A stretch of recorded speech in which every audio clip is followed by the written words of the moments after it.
No ar, Plenitude, o programa do Centro Espírita Joana de Ângeles. Produção Seja Barra. Apresentação Iraci Campos.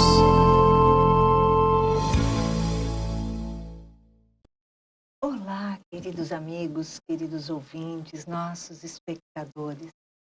Mais uma vez estamos aqui, eu, você e Joana de Ângeles.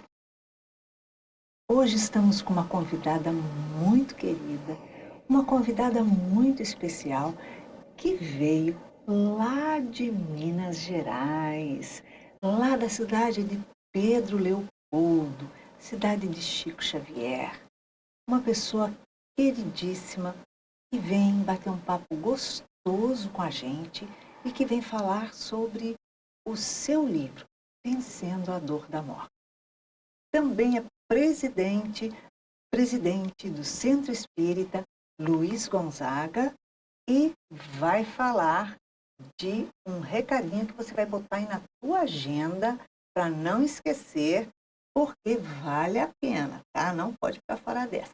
Nós estamos aqui com a Célia Diniz, conhecida Célia Diniz, palestrante, e que vem bater esse papo com a gente. Como vai, Célia? Tudo bem? Seja bem-vinda ao nosso programa. Olá, muito obrigada. Eu estou me sentindo muito bem, muito feliz por estar aqui.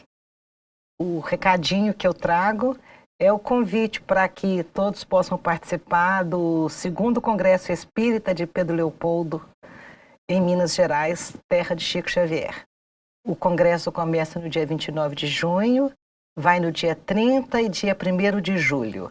E vocês, se interessarem, podem acessar o nosso site www.congressoespíritadepedroleopoldo.org.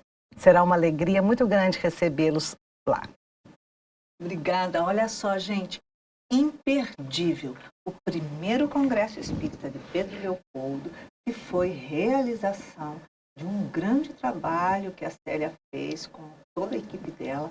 Foi fantástico. Nós estivemos lá e realmente, olha, tão fantástico que estaremos lá agora, nesse mês, novamente, e não vamos perder. Então, vem que vai aproveitar bastante. É isso aí. E a gente vai falar sobre esse livro aqui.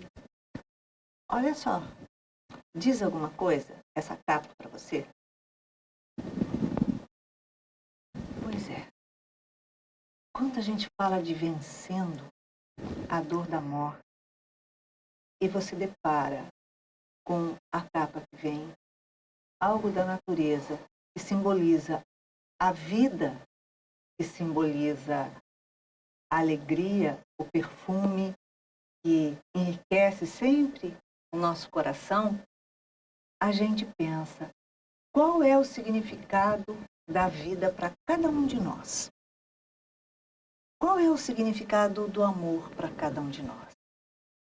Então nós vamos conversar um pouquinho sobre essa vitória de poder passar por uma experiência de uma dor e sobreviver à dor, que é diferente. Célia, seu livro Vencendo a Dor da Morte é um relato inspirador sobre a vida, né? Quando que surgiu essa ideia de escrevê-lo? Eu nunca imaginei que eu fosse escrever um livro. Eu sou livreira, cuido da livraria do Luiz Gonzaga desde a década de 90. E eu achava que a doutrina menos precisava era de mais livros, mais autores. E, no entanto, trabalhando o tema há 3 décadas, eu senti uma necessidade tão grande de conseguir responder a pergunta que as pessoas me faziam. Por que Deus fez isso comigo? Eu tinha uma vontade tão grande de dizer a elas o que Deus faz realmente, que então surge esse livro a partir dessa vontade de dar as respostas que a doutrina tem. E também porque ao longo dessas décadas fazendo palestras sobre o tema, quando terminava as pessoas falavam assim comigo, você tem alguma coisa escrita? Eu tinha que levar para minha mãe. Eu queria que minha avó visse, eu queria que minha filha visse. Então, aí eu fui criando coragem e finalmente escrevi o livro. Olha, e ficou fantástico. É possível realmente superar a dor da morte de um filho? É possível recuperar. Eu estava passando a mão na cabeça do meu filhinho, dentro do caixão, e falei para minha mãe, mãe, como é que a senhora deu conta de passar por isso tantas vezes? Ela olhou para mim e falou, paciência, minha filha, é com paciência, porque essa dor passa. E naquele momento eu não acreditei. Claro que eu não acreditei. Para mim, minha vida estava acabando ali. A minha vida de felicidade acabava ali. E depois de algumas semanas eu comecei a pensar, mas espera aí, eu via minha mãe sorrindo depois disso. Eu via minha mãe feliz depois disso. Eu via minha mãe vivendo uma vida exuberante depois disso. Essa dor passa, sim. Mas eu não conseguia vê-la passando em mim. E ela passou. É diferente, né? E ela passou. Então, hoje, quando eu garanto para as pessoas enlutadas, olha, essa dor passa e você não vai acreditar em mim agora, mas daqui a algum tempo você vai ver que essa dor passa. Passa, é verdade. E uma amiga que há 28 anos perdeu o filhinho e ficou paraplégica no mesmo dia.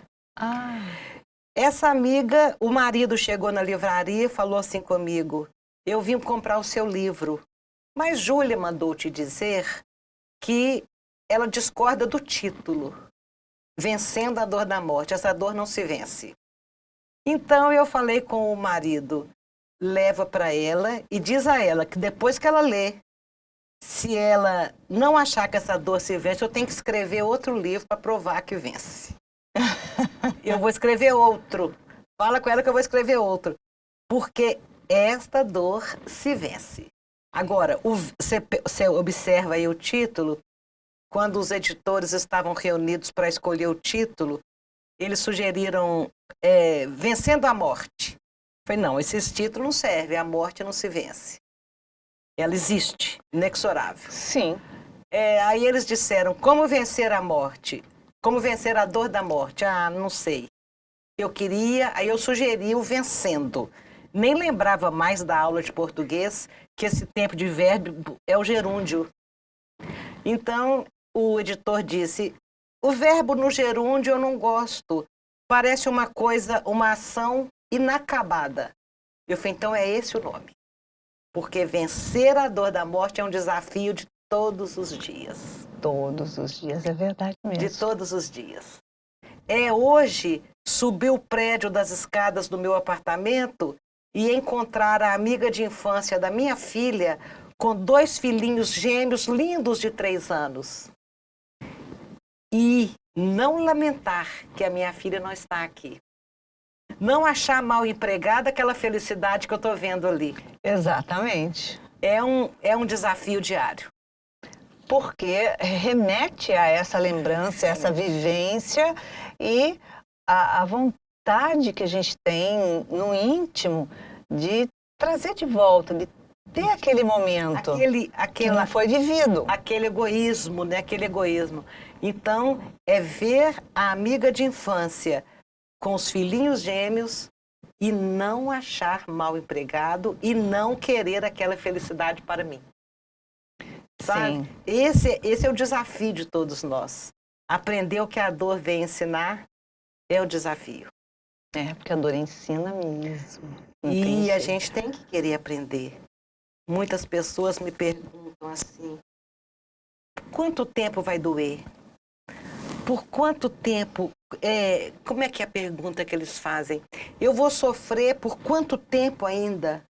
E eu lembro do Emmanuel, guia espiritual do Chico, dizendo que o nosso sofrimento é do tamanho da nossa rebeldia. Exatamente isso. Porque como é que você vai medir quanto tempo ainda? Quer dizer, você já está com raiva do tempo que você está sofrendo. Quanto tempo eu vou sofrer? O sofrimento é do tamanho da rebeldia. É sua escolha. Quando a gente consegue entender ali o inevitável e interpretar e fazer uma leitura diferente daquilo, não como perda, aí começa a doer menos. Com certeza. De que forma as cartas que você recebeu do seu filho Rangel através do Chico Xavier, elas lhe foram consoladoras? De todas as formas, elas foram consoladoras. Ver a mão abençoada do Chico trazer uma notícia é como pegar o nosso filho e colocar no nosso colo de novo. Nossa. É ter os nossos filhos de volta, naqueles momentos sublimes que a gente está recebendo ali as notícias.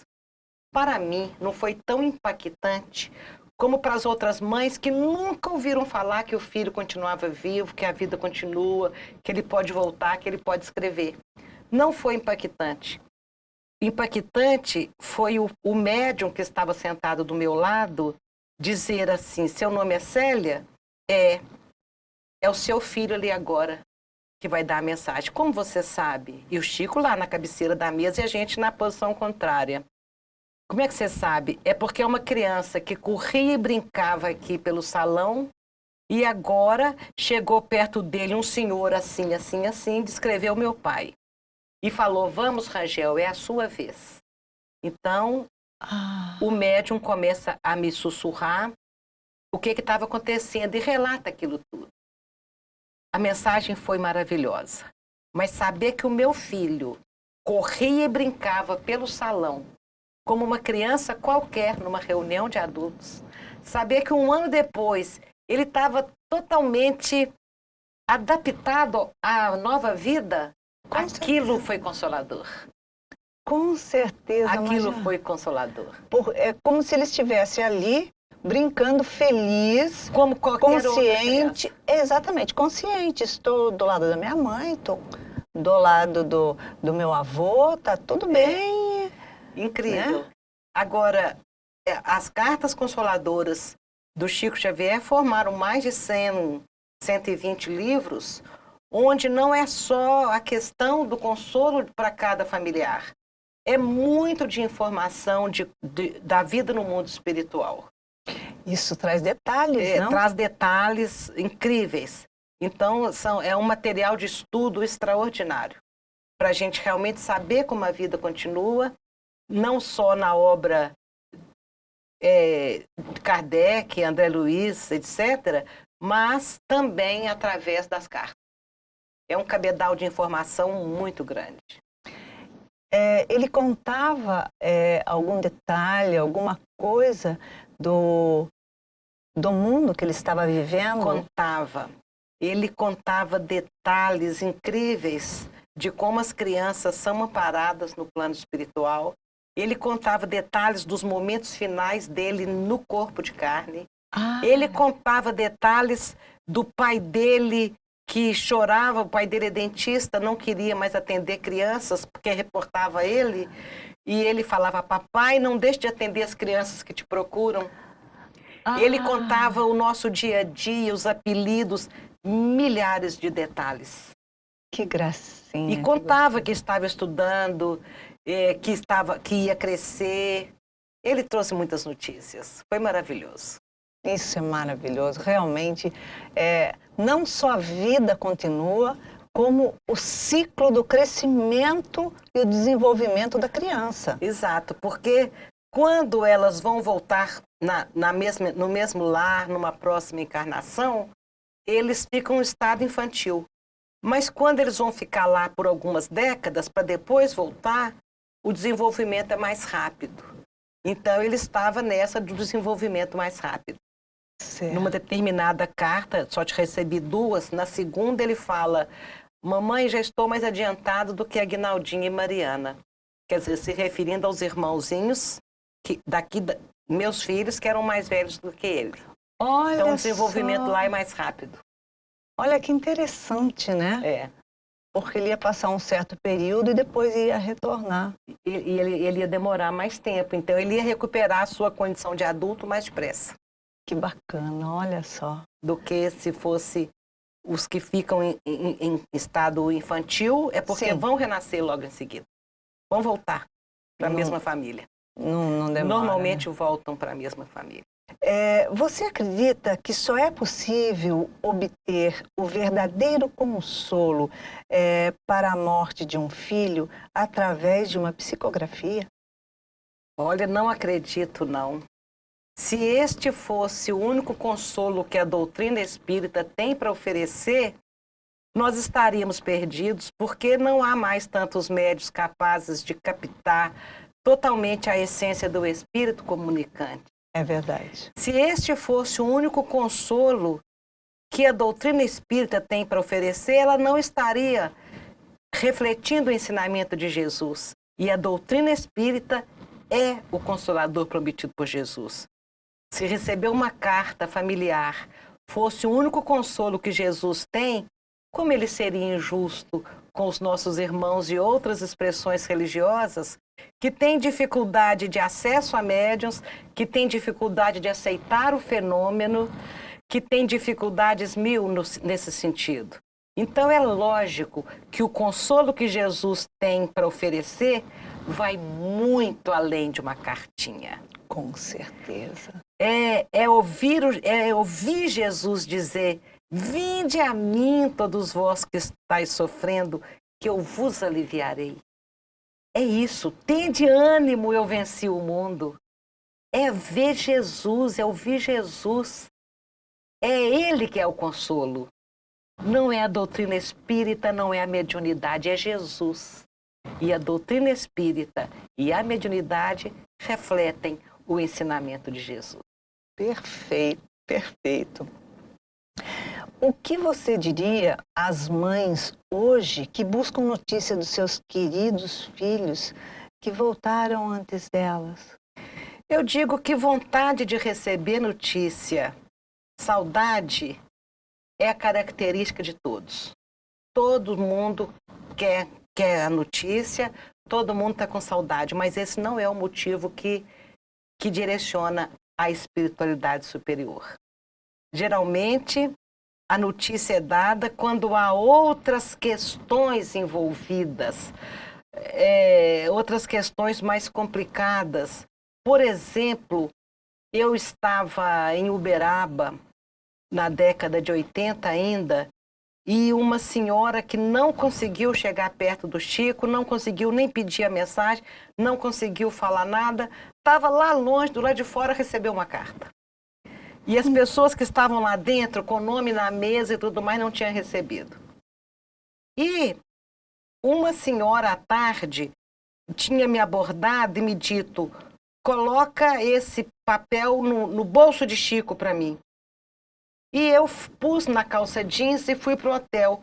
Eu estava saindo do hotel para a reunião de psicografia, quando eu me lembrei no corredor do papel dessa dona. Voltei no apartamento, peguei o papel e pus no bolso do Chico. Chico, uma senhora pediu que eu pusesse isso no seu bolso. Ele nem olhou aquele papel e ele continuou fazendo os atendimentos, depois a psicografia.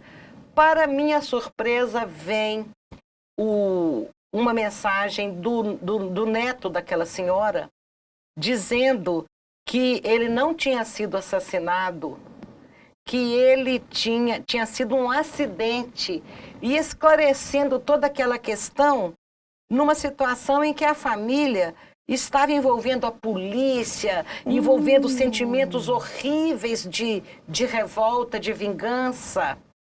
E a mediunidade do Chico é tão extraordinária que ele falou comigo: minha filha, aquela hora que você voltou, aquela hora que você, já no corredor do hotel, voltou no apartamento, já era ele ali dizendo para você: não deixa o papel da minha avó, não deixa o papel da minha avó. Olha. E eu não tenho mediunidade ostensiva. Então, mesmo assim, eu capto aquele anseio, vou lá, busco o papel e coloco. O que eu diria para as mães? Que é maravilhoso receber uma carta do filho, mas se nós estudarmos como é a vida no plano espiritual, se nós estudarmos como a vida continua, se nós nos informarmos a respeito, é como se a gente tivesse mandado um filho para o exterior, não receber uma notícia dele, mas a gente vai lá para a internet, vai ver como é a cultura, como é o clima, como é a alimentação, como é a escola que ele está. Então a gente fica tendo uma noção bem exata de como estão as coisas lá para ele. E depois a gente vai lá encontrar com ele. E depois a gente vai lá encontrar com ele. É isso. Então é isso que eu diria a elas, que se procurarem saber como é a vida que continua estuante bela, que eles vão ter a notícia que eles querem. E mais, que a carta familiar não é a única maneira de comunicar com o filho com a mãe. Os corações que se amam jamais estão separados. É verdade. Que cada uma de nós tenha a sensibilidade de acordar pela manhã e falar, peraí, meu coração hoje está doendo menos. Esse dia você encontrou, essa noite você encontrou com seu filho e não lembra. Então a gente se encontra. Quando o apóstolo Paulo disse que o seu coração estará onde estiver o seu tesouro, qual é o tesouro de uma mãe? Um filho distante.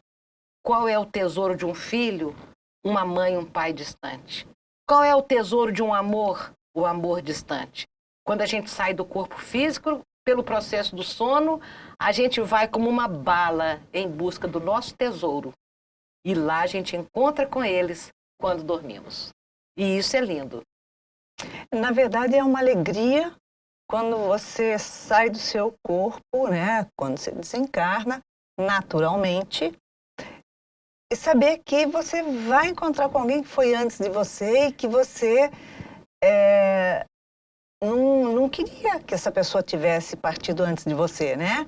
E você fala, puxa, agora é a minha chance. Tá me esperando, com certeza. Reencontro.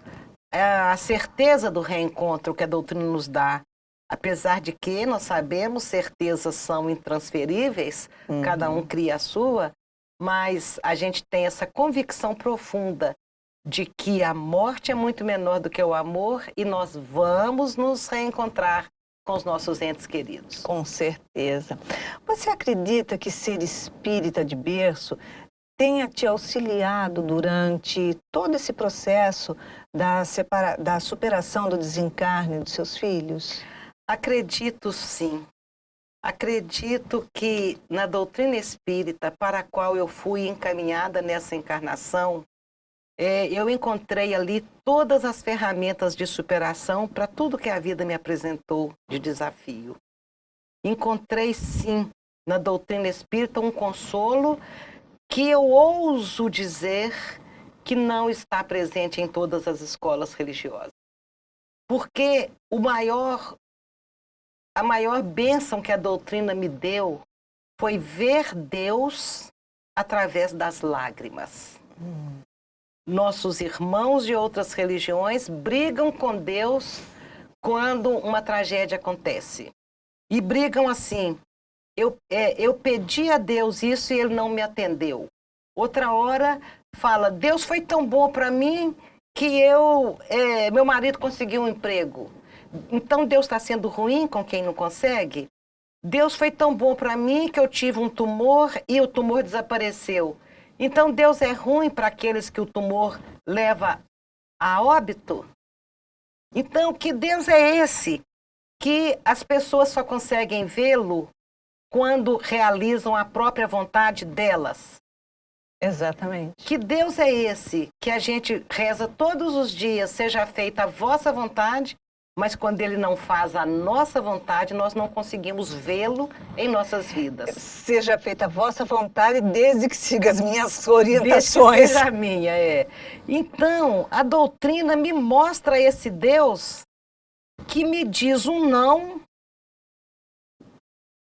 em relação à minha vontade e que eu percebo que isso é o maior sim que a vida podia estar me dando.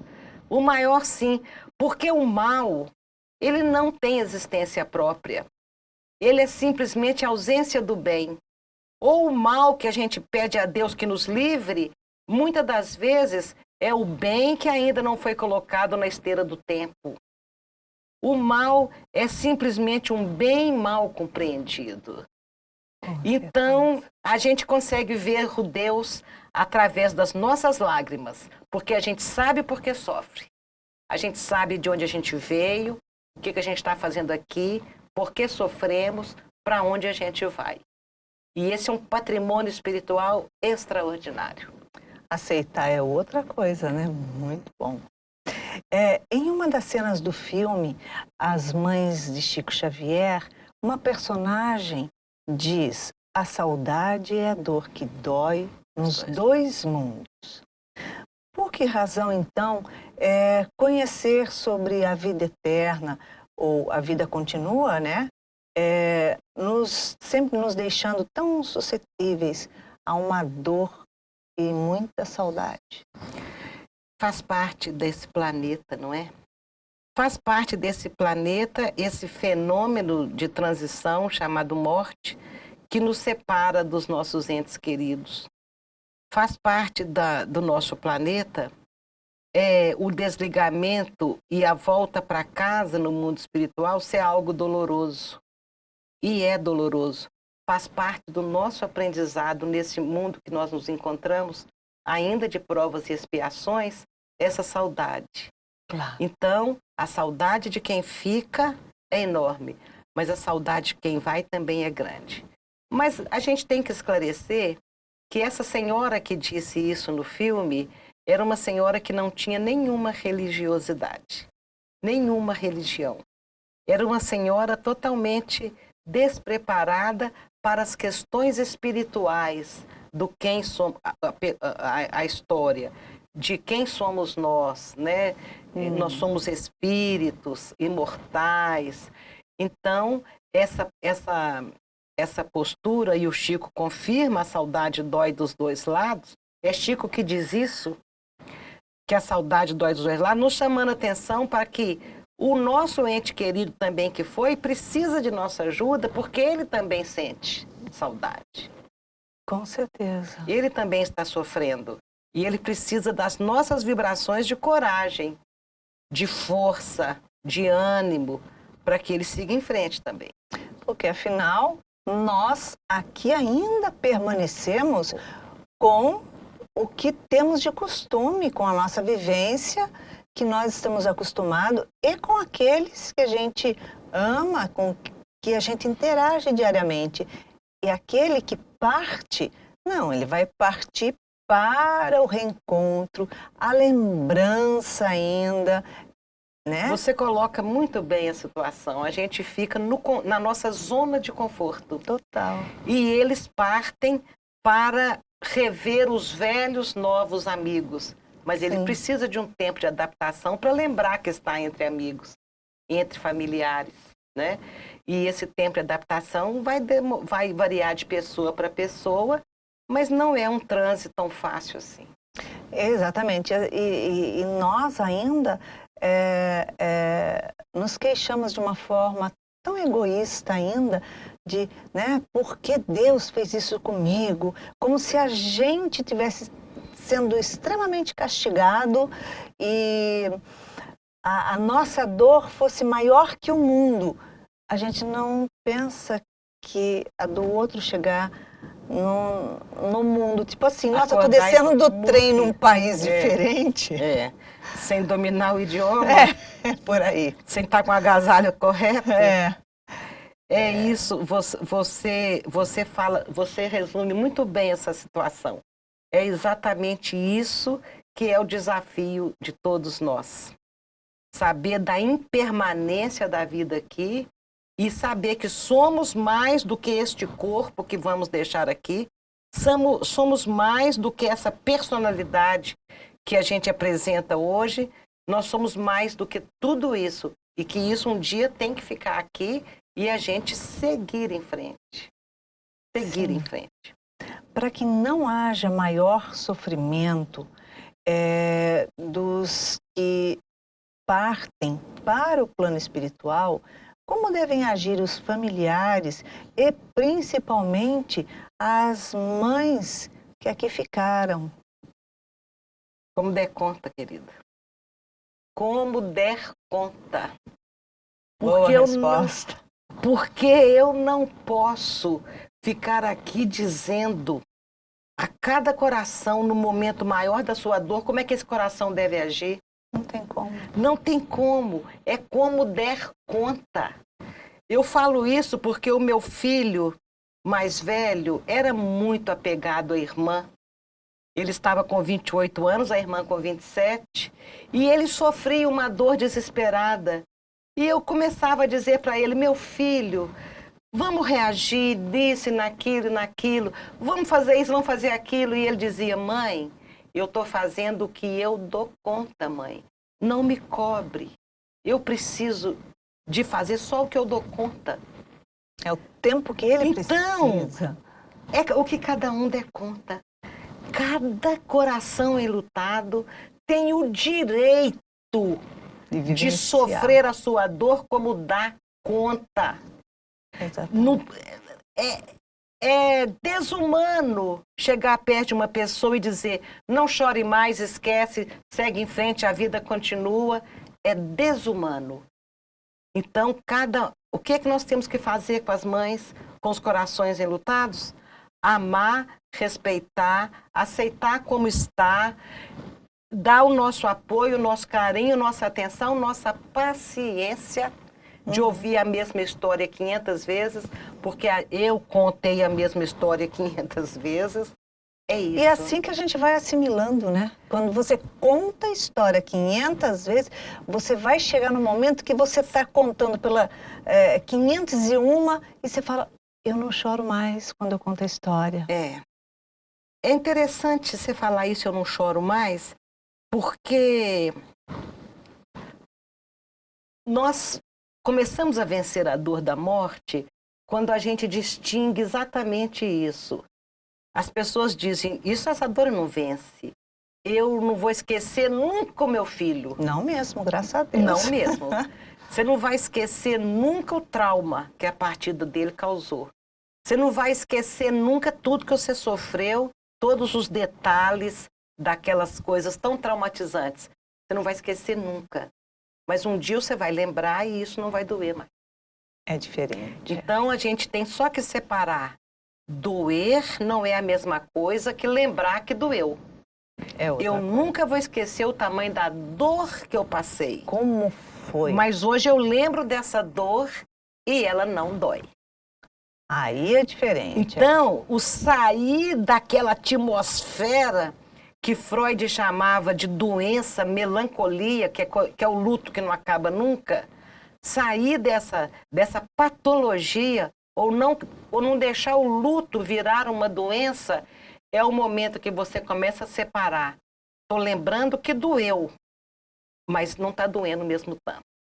E cada dia vai doendo menos. Sim. Até um dia que o filho vira aquela lembrança gostosa como um filme bom que você assistiu. É. E lembrar dele com alegria. Eu falo para minha filha hoje, minha filha, estou com saudade. Ai, que vontade de chorar que essa noite de lua cheia está me dando. E eu falo com ela, olha, essa lágrima é um tributo ao que você representou para mim. É minha homenagem à filha que você foi. Não é de dor. Os momentos felizes, né? Não é de dor. É o meu tributo. Estou dizendo a você, sinto saudade. Estou dizendo a você isso, mas não estou sofrendo mais. Exatamente. Tem uma diferença que é a saudade saudável dos momentos felizes, da pessoa, da presença. É aquela lembrança, e não né? É só a lembrança das coisas boas. Sim. Isso a gente não quer esquecer nunca. Não, isso vale a pena ser lembrado sempre, né? Célia, a morte é a prova maior daqueles que ficam ou é a maior prova para aqueles que partem? A morte não é a maior dor que uma pessoa pode enfrentar na vida. Perder um filho, perder um familiar para a morte, não é a maior dor. 3 meses após a partida da minha filha, uma senhora se aproximou de mim e disse isso. A minha dor é maior do que a sua. Minha filha é drogadita e tem 3 meses que eu não sei onde ela está. Então eu fiquei imaginando que dor horrível que deve ser não saber de um filho. E ela falou, minha dor é maior porque você sabe onde está a sua filha e eu não sei onde está a minha. E eu fiquei pensando dimensionando, dor não se mede, não é? Não dá para você medir a dor, se é maior a minha que fiquei, se é maior a da minha filha que foi. Não dá para medir. Cada dor, ela estabelece uma situação emocional de um tamanho. E depende muito de quem foi, se está preparado para aquela vida, de quem ficou, se já sabia. Porque às vezes a gente é surpreendido pela morte e reage como se ela nunca tivesse acontecido com ninguém. Sim, sim. Como é que pode? Como é que pode, né? Como é que pode? Pois é. Por que Deus fez isso comigo? Como se morte fosse castigo. A morte não é castigo. Nós jamais compreenderemos a morte se pensar que ela é um castigo. Ele olhou para todo mundo, apontou o dedo e falou, vou resolver fazer você sofrer agora. Vê se Né? é desse Então, jeito. ó, Então, depende de quem fica e depende de quem vai. Pode ser doloroso das duas formas e pode não ser doloroso para ninguém. sim. Concorda? Com certeza. Dependendo, inclusive, da consciência, da elevação da pessoa, né? Nessa consciência. Da preparação, né? Aí tá. Célia, para uma mãe que porventura não acredita em Deus ou desconhece o Evangelho de Jesus, diante da morte de um filho, como ela seria capaz de enfrentar essa situação? Quem não acredita em Deus tem um conjunto de ideias, um conjunto de filosofia que com certeza direciona a sua vida em algum sentido. Quem não acredita em Deus, eu não faço a menor ideia, porque só nesse momento que você segura na mão de Deus é que você dá conta. Agora, quem não confia, quem não acredita em Deus, com certeza está alicerçado em outros princípios que com certeza deverão lhe ajudar, como analisar a morte como algo inexorável. Pronto, acabou. Ou talvez, o que é mais comum de acontecer, é essa pessoa ver o quão vazia foi a sua teoria ateísta e procurar a verdade. Opa, peraí, alguma coisa muito terrível aconteceu, já não compreendo mais a vida, então deixa eu ver agora o que está acontecendo. Normalmente a dor faz com que a pessoa descubra Deus. Exatamente, porque viver sem sentido, o vazio dói, né? Com certeza dói. Dói muito. Como é hoje para você o trabalho de divulgação da doutrina espírita com um novo livro, as palestras, a presidência do Centro Luiz Gonzaga em Pedro Leopoldo, que Chico fundou? É uma vida muito rica de atividade, de trabalho, e isso me deixa muito feliz, porque dá um sentido enorme a toda a minha luta até aqui. Como que é minha vida? Como a de tantos trabalhadores da Seara do Mestre, eu não me sinto melhor, nem diferente, nem maior. O meu trabalho não é diferente de nenhum outro trabalhador da Seara Espírita. Somos todos iguais, lutando pela mesma causa, juntos nessa doutrina que nos irmana. Como que é esse trabalho? Todos que estão aqui sabem como é esse trabalho, é igual de todo mundo mesmo. Exatamente. Mas é uma peninha, estamos chegando no final de mais um Plenitude. E para isso, a gente convida a Célia para deixar uma mensagem para todo mundo aqui, para que o nosso coração bata mais forte hoje. Gente, eu tinha pedido a ela que não me pedisse mensagem, porque quem sou eu?